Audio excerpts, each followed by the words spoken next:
Tonight, trade talks ahead of a tariff deadline. We're going to continue working. Our job is not yet done. The latest from Washington and the search for a deal.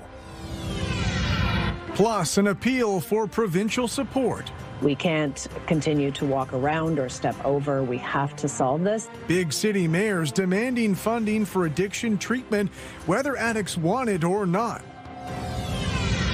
And custom creations. I try to match it as closely as possible. A local mother crafting creatures of comfort for kids with cancer.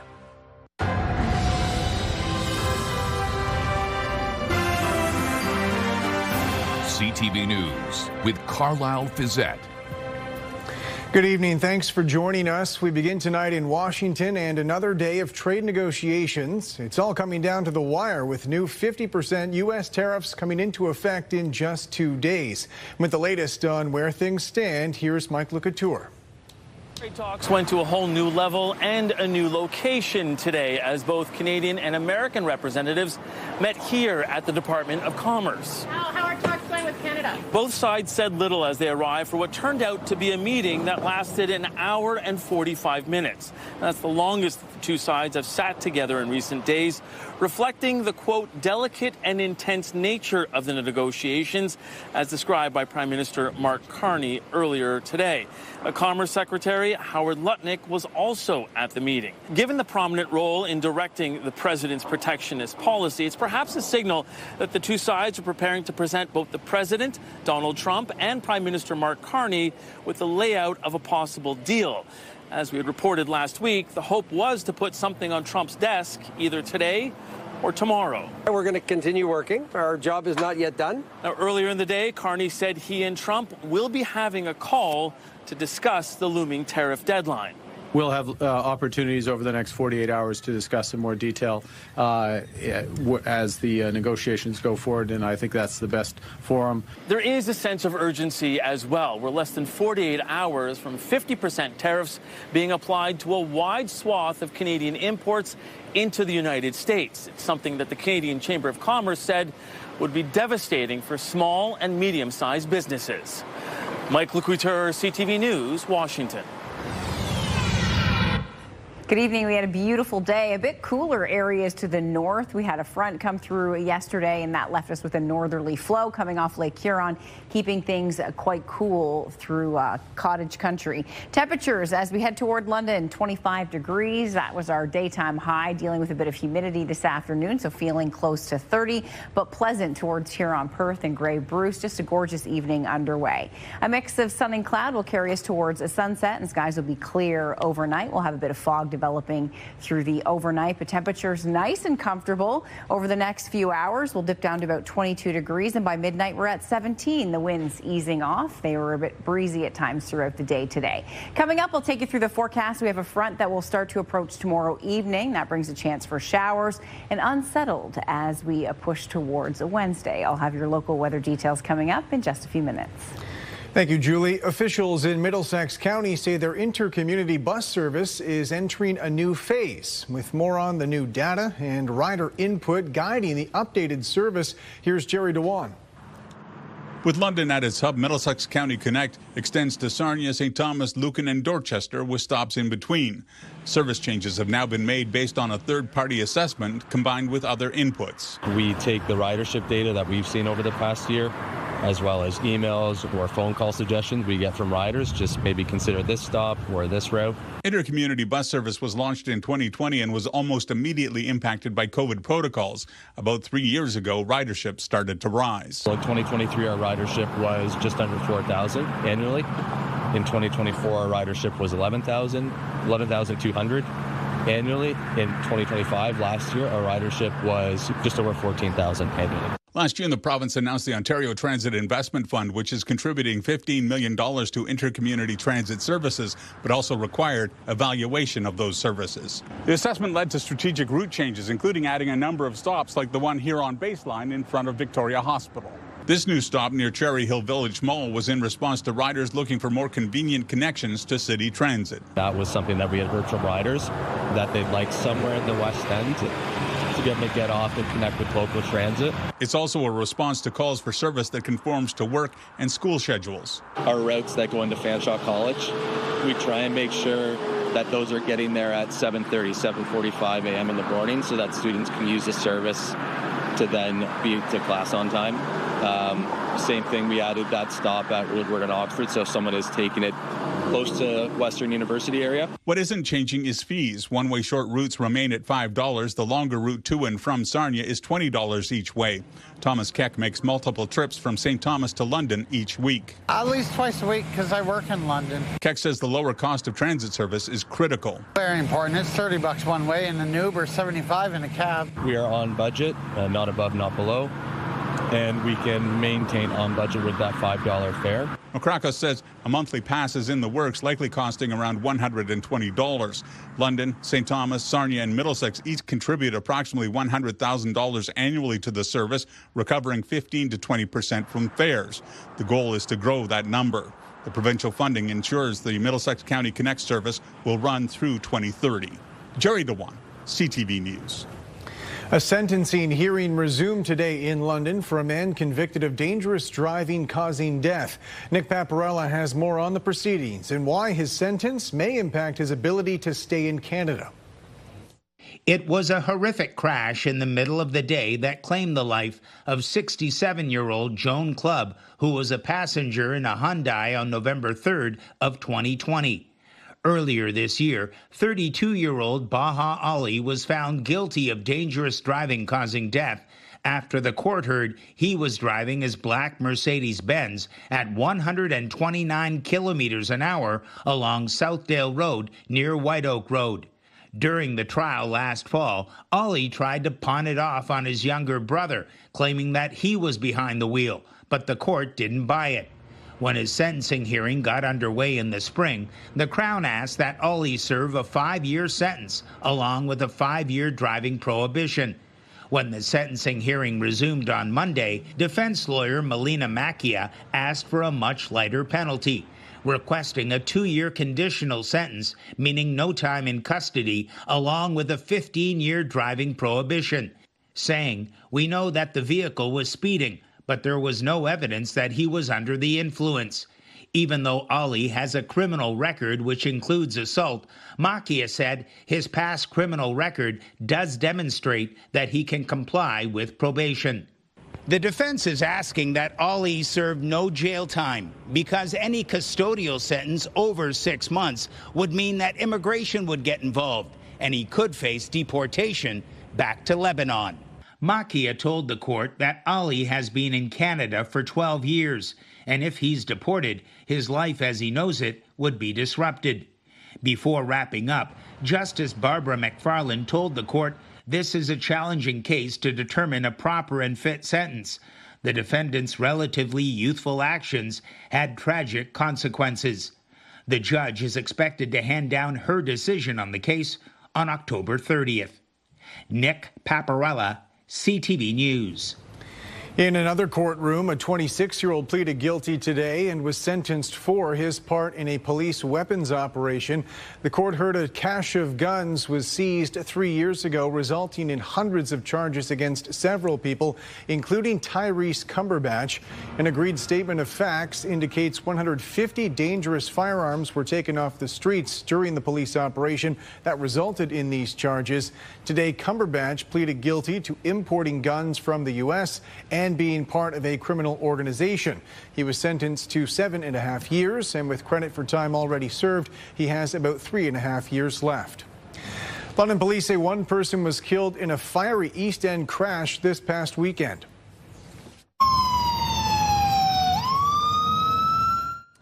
This is viewer-submitted video from the scene. According to police, emergency responders were called to Veterans Memorial Parkway and Bradley Avenue late Friday night. Multiple vehicles were involved. Firefighters reported one vehicle on fire in a ditch. Another vehicle needed its doors pried open to help people inside get out. Police say 4 people were taken to hospital, one of whom did not survive. Stratford police say an elderly pedestrian was killed this weekend, hit by someone driving a pickup truck. Police shared this image of the scene at the Stratford Mall parking lot Sunday morning. They say the 86-year-old was rushed to hospital but did not survive. According to police, the person who hit the senior is a 38-year-old from St. Catharines. There's been no word on any possible charges. A local candidate for the public school board says it was his father's campaign messages from decades ago inspiring him to put his name forward. As Daryl Newcomb reports, that political legacy resurfaced in a shoebox. This was in my parents' basement, so we've been going through our family home, my family and I, and we kind of took a walk down memory lane. David Ross looks through old campaign materials saved by his dad, Charlie Ross, from when he was a political powerhouse in London, Ontario in the 1970s and 80s. He says a fresh, dynamic approach to the problems of education in London. Charlie Ross passed away in 2021, but rereading his dad's political messages from those campaigns 40 to 50 years ago convinced a recently retired David to run to be a trustee on the Thames Valley District School Board. These pieces of literature inspired me in a huge way, and being retired, I've now got time, full time, to contribute. His father balanced being a lawyer with serving on the school board, then Board of Control, the Public Utilities Commission, and as deputy mayor. Meanwhile, David forged his own professional path. After graduating the public school system, he went on to Western University and then a career in banking. I was on hundreds of different committees in Canada's large banks, and I think I can bring a lot of that governance, transparency. Printed to look like a newspaper, this is one of his favorite pictures of his dad as a candidate. When he was deputy mayor, I like the fact that he's standing in front of City Hall. I've learned so much from my father over the years, just watching him. Friday at 2 p.m. is the deadline for nominations for this fall's municipal and school board elections. Election day is October 26th. Well, I kind of think he'd be proud of me. I never foresaw myself going into politics, although I do have a political science degree from Western as well as urban geography. A list of candidates registered so far for city council and school board positions can be found on the City of London website. Daryl Newcomb, CTV News. Ontario's big city mayors are demanding the provincial government do more to address homelessness and addiction. They want billions of dollars in funding for treatment, both voluntary and involuntary. With more, here's Siobhan Morris. There are human tragedies playing out every day on sidewalks and in parks across the province. We can't continue to walk around or step over. We have to solve this. Ontario's big city mayors pleading for help, urging the provincial government to declare a state of emergency to tackle homelessness and addictions, dual crises putting a strain on cities and towns. While Queen's Park has put up $500 million for treatment hubs, it's only a drop in the ocean of what mayors say is required. We are funding $4 billion on an issue that properly sits with provincial and federal governments to fund. We're doing that out of the property tax base. It's simply not sustainable. Big city mayors want the Ford government to consider forcing drug treatment on people without their consent, asking for a panel that might include mental health experts and lawyers. We need to do this in a thoughtful way with appropriate people and safeguards that protect people's human rights, that work to get people the care that they need. Toronto's top mayoral challenger doesn't want to wait. The time for study is over. People have waited long enough. People are dying on our streets now, and we need to course correct. The current mayor batting away the question of mandatory treatment. Well, let's make sure there's treatment first. The provincial government owns the city about $20 million. To cover supportive housing, a gap mental health advocates say needs to be filled. We don't have enough support for what I call voluntary treatment, individuals who are stepping forward and saying, I really want to reclaim my life. Ontario's NDP not staking out a firm position for now. What is required here is both a plan based on evidence and based on empathy. Siobhan Morris, CTV News.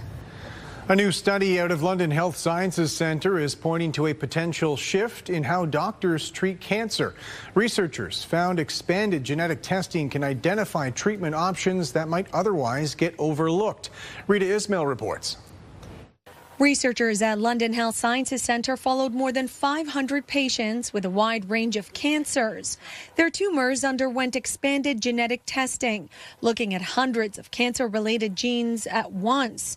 The result, nearly 1 in 3 patients became eligible for a treatment option that may not have otherwise been available. 2 patients with the same cancer type don't actually have the same cancer, and currently they may receive the exact same therapy.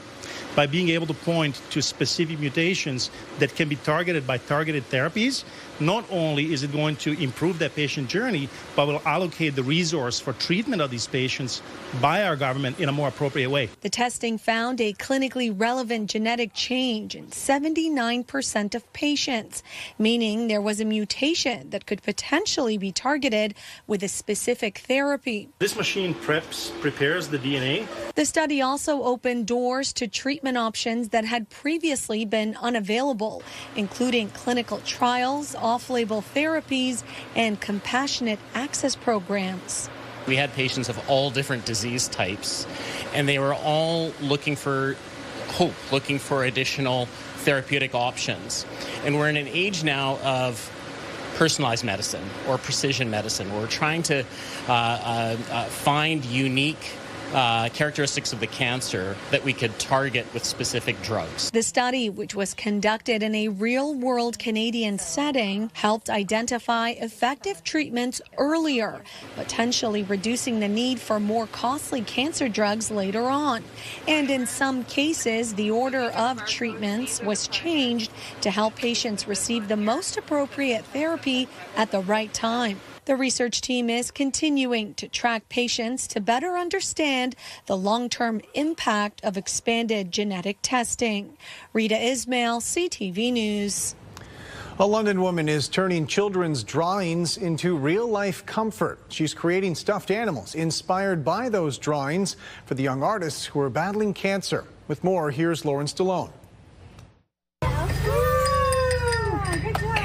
Every child dreams of seeing their creations come to life, and Kayla O'Connell is turning those dreams into a reality. So drawing here, and then I sew it all up. I try to match it as closely as possible. The charming illustrations come from children battling cancer. Being able to bring that to life for them, whatever their imagination is, for them to bring to treatment, for them to bring to appointments, was really tough days. The idea came to O'Connell after going through what she recalls as one of the toughest times in her life. I noticed a lump on my little one's belly. He was 15 months at the time. We brought him into Emerge here in London and quickly found out that it was a tumor growing on his kidney, which had to be removed. O'Connell says she received a call that the surgery was a success and her son would not need chemotherapy. Your whole life changes. You don't know what's next, but we were so thankful for that. Now, with that, we were exposed to lots of things, a world we never knew about, which was children living with childhood cancer. And from there, Brave Buddies was born. They can draw whatever they like, and there's some really amazing drawings that come in with lots of detail. O'Connell says she works with ChildCan, a charity located in London, Ontario, that supports children and families affected by childhood cancer. I get to witness, as part of this job here, is witness those really good, meaningful times where kids do get that respite. They do, get to briefly, forget about everything that's going on and just enjoy this moment. This is just one of many supports that we provide, but this one is it's something we've never done before. O'Connell says she's made roughly 12 stuffies since January, but hopes this is just the beginning for Brave Buddies. This project is giving them an opportunity to be creative. It gives me an opportunity to be creative, and then it brings smiles to both of us. In London, Lauren Stallone, CTV News. A fundraising effort is underway in Huron County supporting first responders who are off the job because of PTSD. With more on the program they're trying to expand and the impact it's already making, here's Scott Miller. Chris Fedorko didn't really think that hanging out with a horse would help him with his PTSD, but it has. I'll be honest with you, I didn't want to do it that day. I was busy. I had so much stuff on the go. And then when I came out here, I forgot about all that stuff. We were here for about an hour and a half, and it was probably the most enjoyable time of my life, to be honest with you. Fedorko is a Huron OPP officer who was diagnosed with PTSD in 2023 following a 2019 on-the-job incident. There's a large group of us that are off work with a work-related injury dealing with severe PTSD, and I'll be honest, we're getting very little, if any, support from our organization and employer, and that needs to change. Fedorko and 16-year military veteran Mark Morse will be completing their second annual Ruck March from Goderich to Port Franks next month to raise awareness about the lack of PTSD supports for first responders in Canada. There's a lot of bravado that comes out with the job. It's driven by leadership. And society doesn't see the people behind the uniform. The money raised from the Morse Memorial March goes towards an equine therapy program specifically designed for first responders in Western Canada. But Morse and Fedorko want to see a similar program started in Huron County at Poppy's Haven near Varna. We would very much like to expand that both for individuals, for couples, for small groups, for families. We've even talked about potentially turning the farmhouse into a residential opportunities so people could actually come perhaps with the therapist and spend a weekend. Liz Petrie, the first Huron County paramedic diagnosed with PTSD back in 2014, says she wishes she'd known about equine-assisted therapy while she was dealing with the effects of her diagnosis. And of course I denied it originally, right? Because what are we told to do, Scott? We're told to suck it up. You chose that job. You knew what you were getting into. But unfortunately, those are words that just put you further down into the hole. Fedorko says he's aware of 4 Ontario police officers who have died by suicide in the past few weeks. So the issues aren't getting better, they're getting worse. You don't hear about it in the public because they don't want you to hear about it because it's negative for the policing community. But it happens and it needs to be addressed and things need to change. In Huron County, Scott Miller, CTV News. When we come back, the latest inflation figures. Gas prices pushing the cost of pretty much everything up, especially at the grocery store. Plus, the warning from Canadian medical experts. Parents refusing vitamin K shots for their newborns.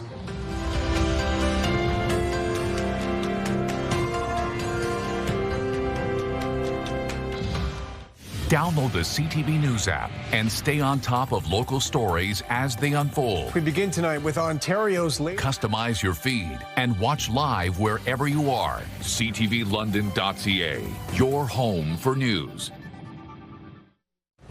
Welcome back. The latest inflation numbers suggest prices at Canadian supermarkets are still rising, but at a slower rate.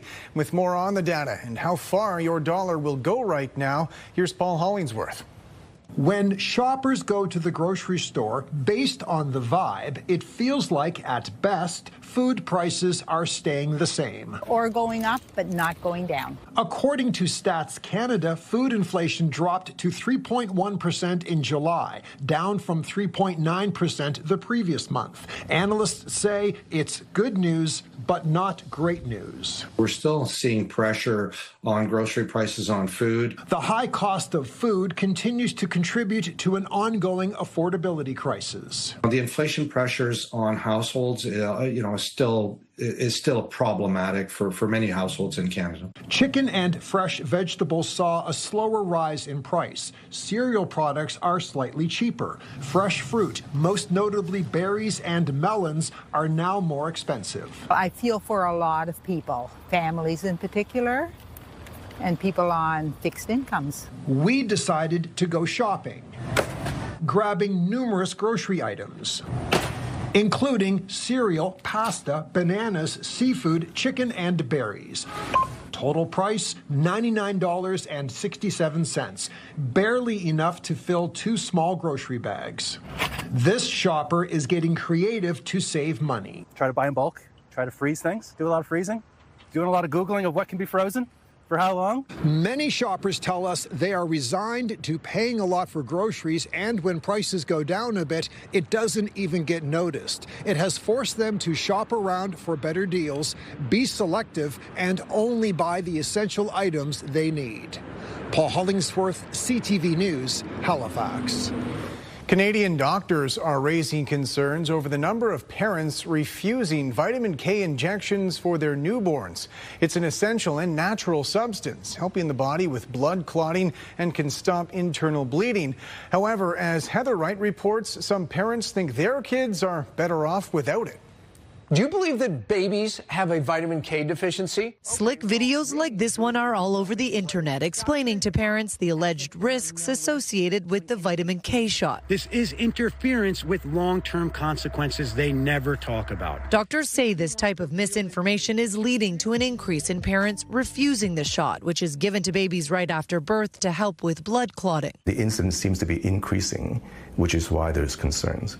Dr. Eugene Ng is a neonatologist at Sunnybrook Hospital in Toronto and says because babies are born with a vitamin K deficiency, a shot of the nutrient is given to prevent a rare but potentially life-threatening condition known as vitamin K deficiency bleeding, which can lead to brain bleeds and long-term brain damage. Late vitamin K deficiency bleeding is associated with a 3 times higher risk of intracranial hemorrhages, meaning that it's bleeding into the brain.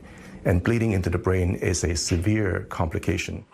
Those opposed to the vitamin K shot list a host of reasons why, including concerns about ingredients, preservatives, and debunked links to leukemia. This is a well-established, much-needed, very routine biomedical procedure. Timothy Caulfield is a professor at the University of Alberta and says parents who refuse the vitamin K shot are also less likely to vaccinate their children. He says both are examples of the power of health misinformation. That sort of personal, urgent message from an influencer that you might relate to can be more persuasive than the authoritative voice that's expressing what the science actually says. It's hard to know just how many Canadian parents are declining this shot, but a new study from Sweden found from 2006 to 2021, the refusal rate more than doubled. Doctors say there is an oral alternative for any parents who are hesitant to give their babies a shot. Heather Wright, CTV News, Toronto.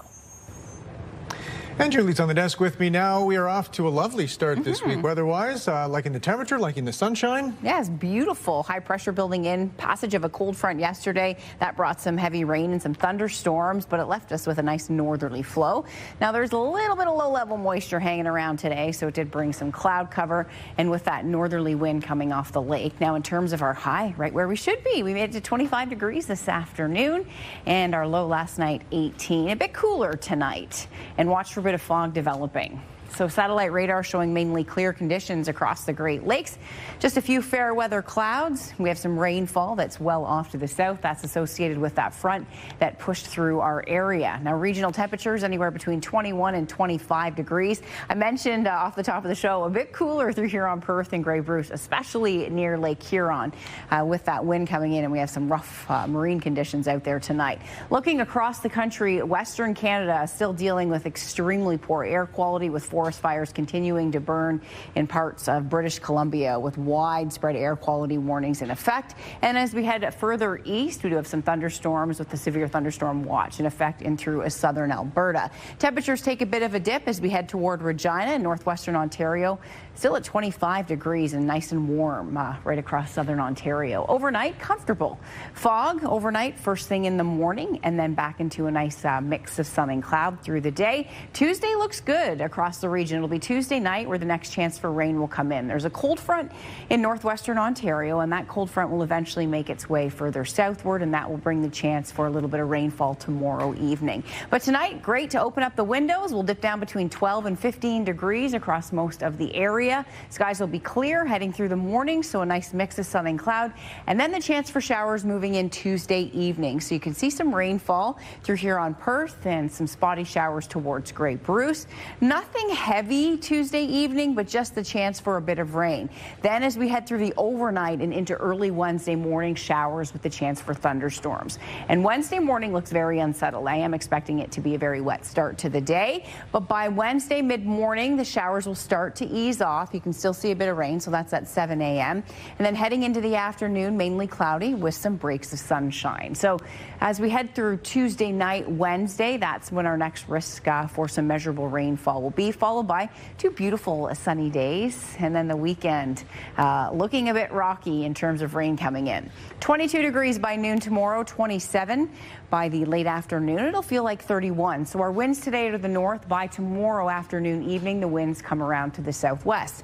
24, a bit cooler on Wednesday with those showers in the morning and then mainly cloudy conditions in the afternoon. Thursday, beautiful, 26. Friday, another gorgeous day, 27 degrees. And then Saturday into Sunday, we have the chance of showers and also a cool down being forecast. So daytime highs expected to drop off. Daytime high of around 21 degrees. So that'll almost have a fall-like feel to the air. Overnight lows hovering at around 15. Midwestern Ontario, your forecast, a beautiful day tomorrow. Sunshine to a mix of sun and cloud, followed by the chance of late evening rain. Rain overnight with a chance of thunderstorms into Wednesday morning. Temperatures take a bit of a dive Wednesday, Thursday, back-to-back sunny days. And the weekend not looking very promising at this point, with showers expected Saturday, Sunday into Monday, with temperatures cooling off over the weekend with daytime highs by Sunday just 20 to 21. So this week, temperatures take a bit of a dip on Wednesday, but nice conditions, Carlyle, Thursday into Friday, and tomorrow looks like a great day. All right, Julie, thanks very much. Still to come, stalkers empowered by new technology, police concerns over smart trackers, not at all used for their intended purpose. Not sure if you saw the huge announcement this morning at 8 a.m., but we know who's playing country night at Rock the Park next year. Hardy, Zach John King, and more. And we've got your first chance at tickets coming up tomorrow morning at 8:35. Good luck. Beetlejuice, Beetlejuice, Beetlejuice. The fan favorite production, Beetlejuice the Musical, is set to take over the Siskins The Law Firm stage at Candlelight Place from September 11th to 13th. Enter now at ctvlondon.ca for your chance to win a 4-pack of floor tickets to see the show.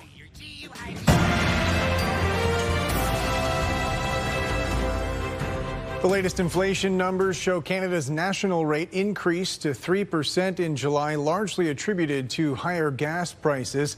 Inflation had dropped to 2.8% in June on reports of a potential peace deal between the U.S. and Iran.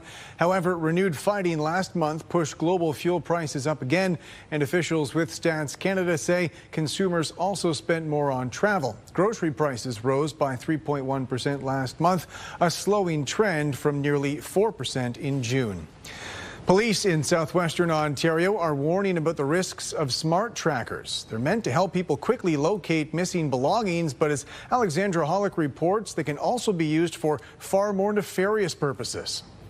Whether they're attached to your keys or stored in your suitcase, smart trackers are designed to find your belongings in seconds.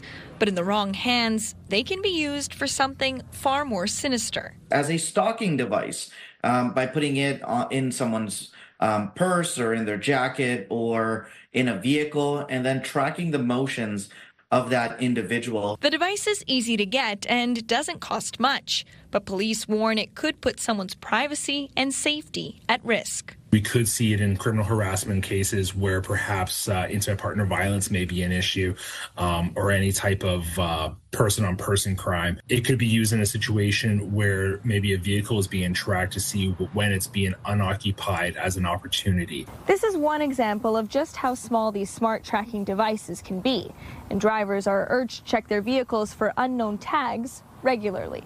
This tracker could be found in here, behind here, in here, or under here. When people are putting these things into a vehicle, they're not there for a long amount of time. They kind of want to be in and out quickly. So that's why it's anywhere that's quick accessible, but also hidden at the same time. Sometimes your phone will notify you if an unknown tracker is nearby. As for where you can be tracked, geography doesn't really matter. That tag, is wherever it is, if it's placed on you, it can essentially follow you around the world. If you do come across a tag, don't panic and don't touch it. Pull over somewhere safe, somewhere well lit, somewhere where there's lots of people, and notify the police. There could be information on there, or depending on where it was located, it helps the investigation. A smart solution to try and stop bad actors in their tracks. Alexandra Hollick, CTV News, Kitchener. Canada's main stock index finished in negative territory today as gains from higher commodity prices were offset by broader losses. The TSX lost 62 points. In New York, the Dow fell 273. The Nasdaq dropped 84. The Canadian dollar is up 0.05 of a cent. On commodity markets, gold gained more than $36 an ounce. Oil fell $2 a barrel. Still ahead, a big rig gathering, the local trucking community reflecting on friends they've lost. It's Jeff, KP, and Backstage Ben in the morning. 3 awesome people that want to start your day or finish your overnight shift. You'll laugh, you'll text, you'll call, you'll scratch your head, and maybe even beat Backstage Ben. Weekday mornings from 5:30 to 10. Listen live on the iHeartRadio app or at 97.5 Virgin Radio.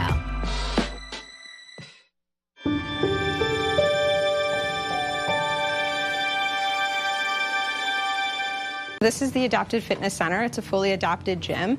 We renovated it back in 2023 with a big donation from CHF Foundation. And we were able to replace all of the equipment we have in here so that it's fully accessible to any ability, any need that we have.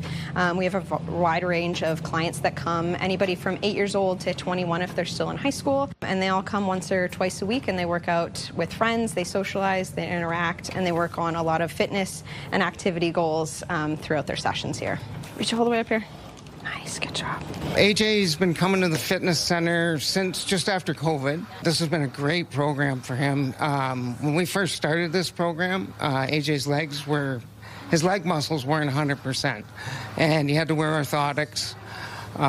Since then, after about 2 years, he got enough strength in his legs that we don't have to wear orthotics anymore. He's a Special Olympics track and field athlete. Last year, he qualified for the Ontario Games. This year, he qualified for the Canada Games in Alberta. So this program here, he works out here twice a week, and it's just been awesome for him. Good job. All right, do 10 more big ones. 1. Good job. We are the only pediatric rehab facility that has adapted fitness, and all of our pieces of equipment in here are fully adaptable to any ability. So we see anybody with wheelchairs, walkers, canes, people that can stand upright or sit down on the chairs. That's what kind of makes us special. But the biggest thing here is that we interact socially with the community as well. So we're working on those community connection pieces with local gyms such as the YMCA, Good Life, and Hutton House and Parkwood to kind of create that community connection piece, and our clients have something else in the community that they can participate in as well when they finish their services here at TVCC.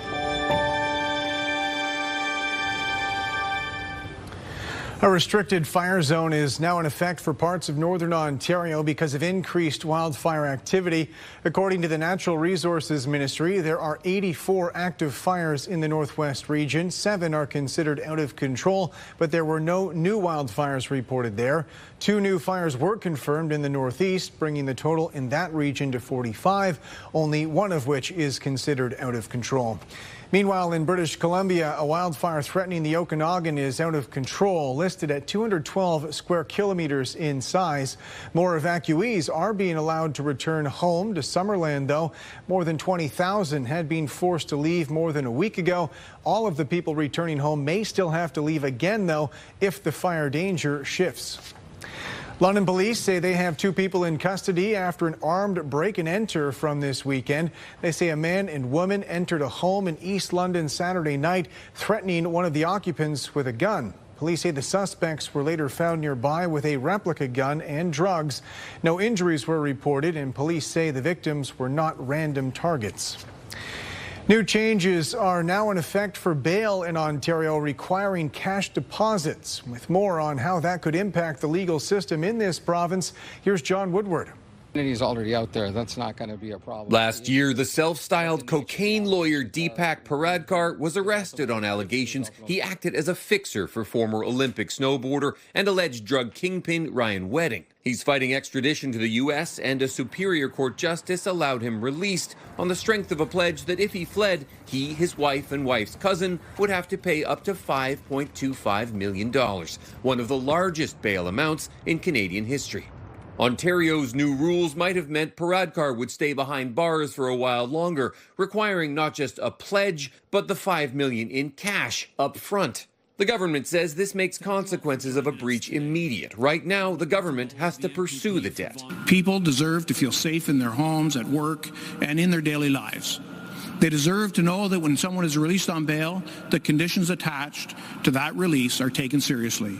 The new rules take effect Monday, applying to bail amounts big and small, and that's where critics say the law is a violation of Canada's Charter of Rights because it treats people differently depending on their income. It's creating a two-tiered system. If you have money, you can get out of jail. If you don't, you're stuck. Other concerns: it could add more people to Ontario's overcrowded jails and create court paperwork for every bail case instead of just those who breach. This is, again, solving a problem that doesn't exist and just going to create absolute administrative havoc. Upfront cash bail is the law in many American jurisdictions, and not worth following here, say those who are readying that charter challenge. The law changes what has been the status quo for about over 50 years, where cash bail is very much the exception and not the rule. Ontario's government in the midst of a $3 billion jail expansion to provide 2,500 more jail beds. Critics don't want those beds occupied by people who just can't afford to leave. John Woodward, CTV News, Toronto. Tomorrow on CTV News, mediation talks getting underway between striking Community Living London members and their employer in the middle of a labor dispute now more than 3 months old. Tomorrow on CTV News at 6. Fog overnight and into early Tuesday, and temperatures heating up Tuesday afternoon under a mix of sun and cloud. The next opportunity for rain coming in Tuesday night and a chance for showers lingering into Wednesday. Thank you, Shannon, for this photo. This one was taken in Bothwell. The entertainment world is mourning the death of actor Hayden Panettiere. Panettiere's father announced her death in a statement last night, but did not reveal a cause. She began her career in 1996 with roles in films like A Bug's Life and Remember the Titans. She rose to prominence for her starring role in the NBC drama Heroes. In recent years, Panettiere was open about her struggles with substance abuse and postpartum depression. She was 36 years old. The local trucking community came together this weekend in memory of one of their own. Brent Lale has more from the Big Rig Nationals in St. Thomas. Big rigs cruise down the quarter mile at St. Thomas Dragway in memory of two special truck drivers. To see how many people come out to support him, love him, just everything, it means the world to us. The People's Choice Award was handed to the family of Tyler Krupe, who was killed on the 403 back in May in a 3-vehicle crash. He'd be very proud, and he'd be glad he got me out here again. Got me to polish the truck just to come out here. The driver for Cromwell Trucking was on his way back to their home base in Thames Centre when the crash happened in Brant County near Paris. He was supposed to be coming home that night. I have Life 360 on him, so I got the notification. And it was an instant I knew.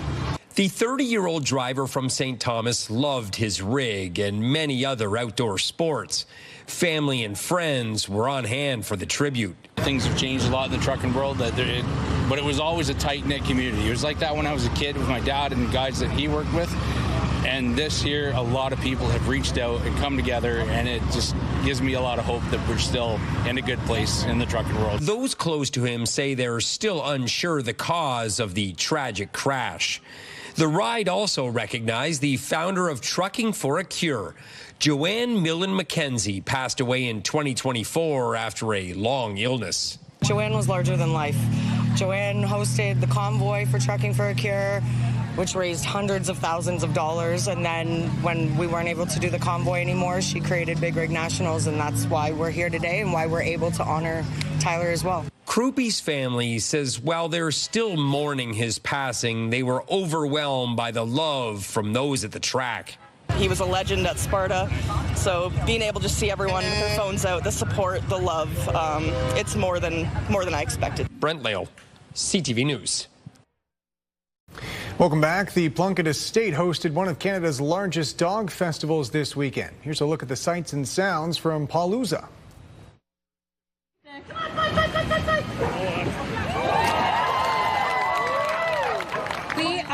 Dogpalooza. So it's Canada's largest one-day dog festival, and we have thousands of people and thousands of dogs. We have agility, we have dock diving behind me, we have fun zone, luring, a million different things for the dogs to do. We have vendors that give away treats. This is our dog. This is Fibonacci. Fibonacci, yeah. And we're here just checking things out. We live in the area, so we figured we'd come and spend some time. She wanted to pick up some fun toys and stuff for her dog and just see what's out there. And here she goes. It's absolutely for charity. We have Leeds Employment Services and ARF Ontario, and the funds are split between those two charitable organizations. So it's ARF Ontario is with dog rescuing, and Leeds helps employ people. This event didn't exist. I'm not sure that ARF would exist itself. We partner with First Nations communities around Ontario, so we bring in dogs at community members' request. If they need some assistance with medical appointments maybe, or we help facilitate affordable spay-neuter surgeries, vaccines, heartworm testing, things like that. So we partner a lot with the East Village Animal Hospital as well for that kind of thing. And then if there are families who want to surrender their dog, then we will happily take them in, and then they'll go right into foster care. And finally tonight, a rare find in the seafood department of a supermarket in Chatham. Employees were unloading a lobster shipment when they noticed one of them was bright orange. The odds of finding a lobster this color are about 1 in 30 million. Staff say it weighs about 1.5 pounds, and it's actually become a bit of a celebrity with customers. They also say it's not for sale, stating they've reached out to an aquarium, hoping they can provide it a more appropriate permanent home. That's it for us. Thanks for watching. For your latest local headlines, you can always head to our website. I'm back tonight with your late news at 11. Bye for now.